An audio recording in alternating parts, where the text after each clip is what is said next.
Pidato saya dalam hitungan 3, 2, 1. Ibu saya pernah berkata bahwa penyelesaian terbaik dengan musuhmu adalah dengan merangkul temanmu dan menjadi sahabat. Mari kita hubungkan dengan konteks skala negara, yaitu Israel dan Palestina yang sudah ada sejak lama, dan kita ketahui bahwa two-state solution merupakan suatu mimpi yang tidak akan pernah terwujud. Dan sebagai tim pemerintah penutup, saya akan memberikan dua kontribusi utama. Pertama, saya akan memberikan resume dan framing mengapa perdebatan membuka tidaklah cukup dan mengapa perdebatan di penutup akan lebih eksklusif. Yang kedua, kami juga akan memberikan ekstensi dari tim kami. Pertama, mari kita lihat debat pembuka. Debat pembuka terlalu fokus pada dua aktor, yakni Israel dan Palestina. Padahal dalam sebuah konflik ada aktor sekunder yang juga harus terlibat dan harus dibahas pada akhirnya. Sehingga ketika kita berbicara tentang resolusi ataupun ketika kita berbicara tentang suatu solusi, maka aktor-aktor lain pun perlu dibahas. Maka dari itu kontribusi dari pemerintah penutup ialah kita akan memberikan pemetaan aktor sekunder dan aktor kepentingan lainnya dalam konflik Israel dan Palestina sebagai suatu alasan mengapa kita sebagai pemerintah setuju akan suatu konsep konvensionalisme itu lebih baik. Dan kami juga akan memberikan suatu solusi yang sangat konkret di mana seluruh aktor juga akan dapat terlibat dan seluruh aktor juga akan mendapatkan benefit atau mendapatkan suatu keuntungan yang sama. Pemerintah membuka gagal menjelaskan mengapa two-state solutions itu tidaklah mungkin tercapai. Dan pemerintah penutup di sini akan mengambil dan memberikan kontribusi mengapa two-state solution itu tidak akan terjadi karena dua hal ataupun dua urgensi. Yang pertama, kenapa kami tidak menginginkan two-state solutions? Karena kami bertujuan untuk meredam aktor kepentingan dalam konflik sehingga ketika misalnya terbentuk suatu konvensionalisme, pada akhirnya kita akan memutus rantai di mana ada suatu pemasok kepentingan terhadap negara Israel ataupun Palestina. Yang kedua, kami juga akan membentuk suatu perdamaian yang bersifat sustainable di mana pada akhirnya two-state solution juga akan menimbulkan konflik terbaru ataupun konflik berkepanjangan di mana ada konflik perbatasan, konflik interest dan lain-lain. Sedangkan terbentuk suatu konvensionalisme, konfliknya akan terbatas pada sifat pro dan kontra dalam suatu pemerintahan, dan ini merupakan suatu hal yang normal. Kita bisa melihat bagaimana suatu negara ada kubu oposisi dan kubu pro-nya pada akhirnya akan membentuk suatu keharmonisan, bukan? Dan respon yang saya akan berikan adalah terhadap oposisi pembuka. Ada dua, yaitu argumentasi mereka berdasarkan pada imbalance of power yang akan terjadi akan terjadi pada suatu konsep konvensionalisme. Kami rasa ini tidak akan terjadi karena dua analisis bantahan. Yang pertama, imbalance of power tidak akan terjadi dalam sistem konvensionalisme karena pada akhirnya kubu-kubu yang berbeda, misalnya ada Israel dengan Yahudi ataupun ada Palestina dengan Islam, akan memiliki suatu identitas kolektif, yaitu rasa nasionalisme negara itu sendiri. Sehingga kepentingan juga akan bersifat kolektif dan kepentingannya akan satu. Sehingga pada akhirnya imbalance of power di sistem mereka tidak akan terjadi sesignifikan itu karena pada akhirnya mereka juga mengamini suatu identitas kolektif di mana mereka telah sadar bahwa mereka disatukan dalam suatu kesatuan, misalnya ada suatu konstitusi ataupun ada suatu norma yang menyatukan kedua belah kubu ini. Mari kita komparasikan dengan proposal mereka yang ingin mengglorifikasi two-state solution. Justru ketika misalnya mereka mengadopsi two-state solution, maka imbalance of power akan lebih signifikan karena Israel dan Palestina akan menjadi dua entitas yang berbeda. Contohnya kita dapat melihat bagaimana misalnya India dan Pakistan yang mengambil langkah two-state solution yang pada akhirnya mengalami banyak sekali gesekan-gesekan pada hari ini. Itu menunjukkan bahwa two-state solution bukanlah suatu solusi yang dapat diterima untuk meredam suatu konflik, karena pada akhirnya akan terbentuk suatu konflik-konflik baru yang lebih kontemporer, misalnya seperti isu perbatasan ataupun misalnya isu-isu humanis dan lain-lainnya. Justru argumen mereka mematahkan stand mereka sendiri. Respon yang kedua adalah bahkan jika ada suatu imbalance of power dalam suatu sistem konvensionalisme, ini tidak apa-apa. Mengapa? Karena dalam sistem konvensionalisme yang terdapat dalam suatu sistem nasionalisme, maka akan terbentuk suatu sistem check and balance. Contohnya misalnya kita bisa melihat bagaimana Amerika Serikat terbentuk atas demokratis dan republikan. Pada akhirnya mereka juga dapat beriringan dengan harmonis. Itu menunjukkan bahwa ketika misalnya ada beberapa kubu ataupun misalnya ada dua kubu yang besar dalam sebuah negara, pergesekan ataupun misalnya konflik horizontal tidak akan terjadi signifikan itu karena pada akhirnya mereka juga akan mempertimbangkan bagaimana misalnya citra nasional mereka atau bagaimana misalnya mereka dapat mempertahankan kesejahteraan mereka. Mari kita lihat tentang kontribusi dan ekstensi dari tim kami sebagai pemerintah penutup.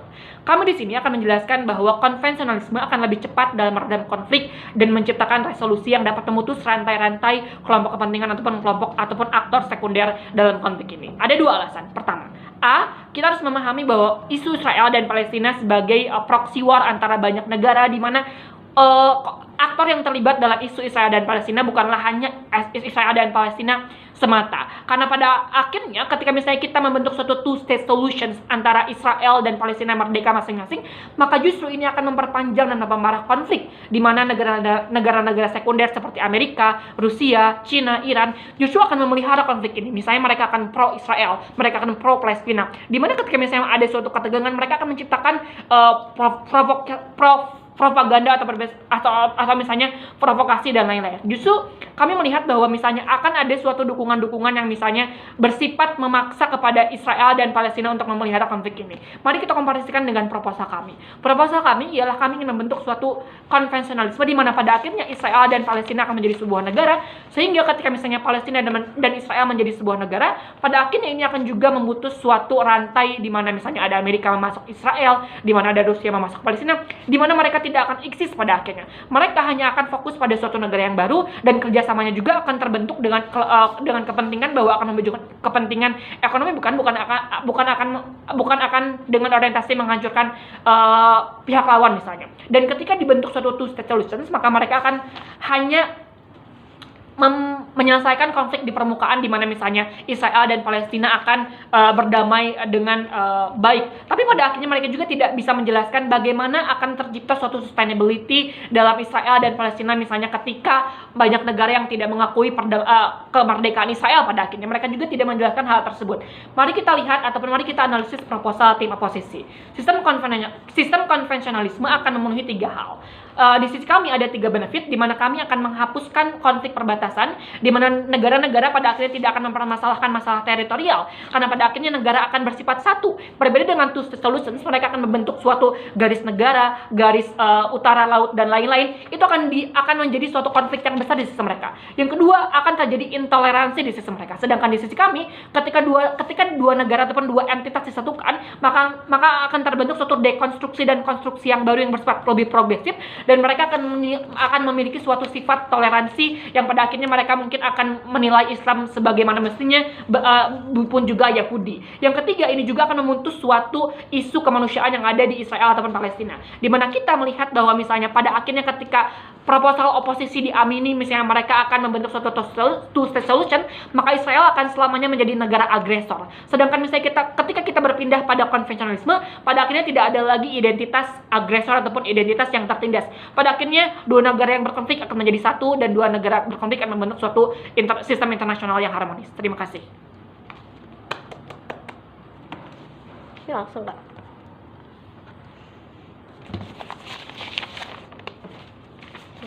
Jadi aku berimajinasi ya. Dewan ini percaya dalam penyelesaian konflik Israel dan Palestina, sistem konvensionalisme lebih baik daripada two-state solution. Nasional ya, yang di Dewan ya. Iya Pak. Yang disatuin. Baik. Saya akan memulai pidato saya dalam 3, 2, 1. Bapak Ibu Dewan Juri yang saya hormati, serta rekan berpikir dari oposisi yang saya banggakan. Dalam hal ini, saya akan berkontribusi 2 hal. Saya akan menjelaskan argumentasi saya tentang suatu hal yang terus diputar-putar, dilontarkan oleh saudaraku dari tim oposisi terkait dengan Hamas yang akan melakukan tindakan separatisme apabila konvensionalisme ini dilaksanakan. Kemudian yang kedua, saya akan menjelaskan bagaimana two-state solution tidak akan terjadi atau mustahil dilaksanakan antara Palestina dan Israel, dan mengapa konvensionalisme adalah solusi yang terbaik bagi konflik ini. Kemudian sebelum masuk ke dalam 2 poin argumentasi saya ingin menegaskan kembali bahwa nampaknya saudaraku dari tim oposisi hanya melihat konflik antara Israel dan Palestina ini dengan kacamata yang sangat sempit. Kita harus melihat dengan kacamata yang luas bahwa konflik yang terjadi bukan hanya konflik antara kedua belah pihak, sebagaimana yang disampaikan oleh pembicara pertama kami, bahwa ada banyak aktor-aktor sekunder yang terlibat di dalamnya, yang mana konteks tersebut akan saya jelaskan di poin argumentasi saya nanti. Sebelum masuk ke poin argumentasi saya akan memberikan beberapa sanggahan yang mungkin akan disampaikan argumentasinya oleh saudaraku dari tim oposisi. Saudaraku dari tim oposisi terus saja berargumen tentang kesusahan dalam bersuara oleh kaum Palestina apabila dilakukannya konvensionalisme yang saudara argumentasikan bahwa kaum Palestina akan termarginalisasi. Saya akan mengatakan bahwa hal tersebut tidak akan terjadi setidaknya dengan dua hal. Yang pertama, di dalam sistem konvensionalisme ketika terjadi peleburan antara dua negara pasti akan terjadi konsensus yang tentunya akan adil dalam pembagiannya, dalam hal ini representasi dari kedua negara di kursi parlemennya, dan karena konsensus ini pastinya akan disetujui oleh kedua belah pihak, sehingga ketidakadilan yang saudara maksud itu tidak akan terjadi di dalam konteks ini. Kemudian yang kedua, saudara terus berargumentasi terkait imbalance of power yang akan terjadi jika dilaksanakan konvensionalisme dalam hal ini. Justru imbalance of power tidak akan terjadi, dan justru akan terjadi pada proposal yang saudara ajukan, yakni two state solution. Kenapa? Sebagaimana yang disampaikan bahwa contohnya kita melihat India dan Pakistan, sebagaimana yang disampaikan oleh saudara saya pembicara pertama, bahwa two state solution ini terjadi karena keduanya merasa ketidakpuasan pembagian wilayah dan kedaulatan, sehingga two state solution tidak bisa menyelesaikan konflik India dan Pakistan. Bagaimana hal tersebut akan diterapkan di Palestina dan Israel yang konfliknya itu eskalasinya lebih besar daripada India dan Pakistan, sedangkan menyelesaikan India dan Pakistan saja keduanya tidak mampu dilaksanakan. Itu yang perlu dijawab efikasinya oleh saudaraku dari tim oposisi. Kemudian saudaraku dari tim oposisi sama sekali tidak memperhatikan bahwa ada aktor sekunder yang akan tidak menyetujui kedaulatan Israel. Misalnya saja negara Iran. Bukankah solusi dari two state solution itu dapat efektif dan dapat diimplementasikan apabila ketika ada pengakuan kedaulatan atas suatu negara, bukan? Sehingga ketika oposisi berpendapat tentang two state solution ini, saudara juga harus menjelaskan bagaimana proposal tersebut akan memiliki kemampuan untuk menginterupsi intervensi dari Israel kepada Palestina. Ini perlu saya tanyakan, karena apa? Karena tujuan Israel dalam mengintervensi Palestina adalah untuk berdaulat di tanah Palestina, dan dia merasa superior untuk menguasai Palestina. Apabila saudaraku ingin mensejajarkan atau mengekualisasikan keduanya, apakah ada jaminan bahwa Israel akan menghentikan intervensinya kepada Palestina? Itu yang sama sekali tidak saudaraku pertimbangkan dari tim oposisi. Kemudian saya ingin masuk ke dalam poin argumentasi saya, di mana saudaraku terus saja berputar pada argumentasi Hamas yang akan melakukan kegiatan separatisme di dalam Palestina itu sendiri. Itu tidak akan terjadi. Ini yang harus saudaraku pahami, bahwa ideologi yang dibawa oleh Hamas, yang menjadi roh perjuangan dari Hamas sendiri adalah ideologi Islam, yang mana mereka berjuang untuk jihad, sehingga ketika dilakukan konvensionalisme, yang mana dalam hal ini Israel dan Palestina diletakkan dalam satu wadah yang sama, justru Hamas akan merasa ada ekualisasi dan menerima solusi tersebut karena adanya potensi ekspansi Islamisasi yang bisa saja dilakukan oleh Hamas melalui produk-produk hukum yang dibuat dengan nilai-nilai Islamiyah yang akan dilakukan oleh Hamas. Itulah ideologi yang harus saudaraku pahami, sehingga gerakan-gerakan separatisme sebagaimana yang saudaraku sampaikan itu tidak akan terjadi. Kemudian masuk ke dalam poin argumentasi saya yang kedua, mengapa two state solution adalah hal yang mustahil dilakukan antara Israel dan Palestina, dan mengapa konvensionalisme adalah solusi yang lebih baik. Yang pertama adalah saudaraku harus mengetahui ada egoisme masing-masing dari negara terkait dengan hak kepemilikan teritorial, sehingga ketika two state solution ini dipropos justru akan mendikotomikan kedua belah pihak, sehingga kubu oposisi tidak bisa mencapai efikasi dari perdebatan kita pada kali ini, karena efikasi perdebatan kita adalah untuk meredam konflik antara keduanya. Dan jika saudaraku mempropos tentang two state solution ini, justru saudaraku akan mendikotomikan keduanya dan membesarkan konflik dan memelihara konflik yang akan terus-menerus dan memiliki potensi untuk pembesaran eskalasi untuk kedepannya. Oleh karena itu, dari proposal yang akan kami ajukan adalah kami sangat percaya bahwa konvensionalisme adalah solusi yang terbaik dalam konflik antara Palestina dan Israel. Karena kami yakin dengan konvensionalisme ini kedua belah pihak akan sama-sama direpresentasikan, pun ketidakadilan yang disampaikan oleh saudaraku dari tim oposisi telah kami jawab dalam mekanisme kami bahwa semua itu tidak akan terjadi. Konvensionalisme dibuat untuk merepresentasikan kedua belah pihak secara fair dan adil, dan kemudian tidak akan adanya kesenjangan sosial baik di bagian kebijakan atau produk-produk hukum, karena keduanya dibuat berdasarkan keputusan dan konsensus bersama. Kami bangga menerima mosi ini. Terima kasih. Oke. Ini harusnya Mas Ferito yang komentar, saya nggak paham pemerintahan.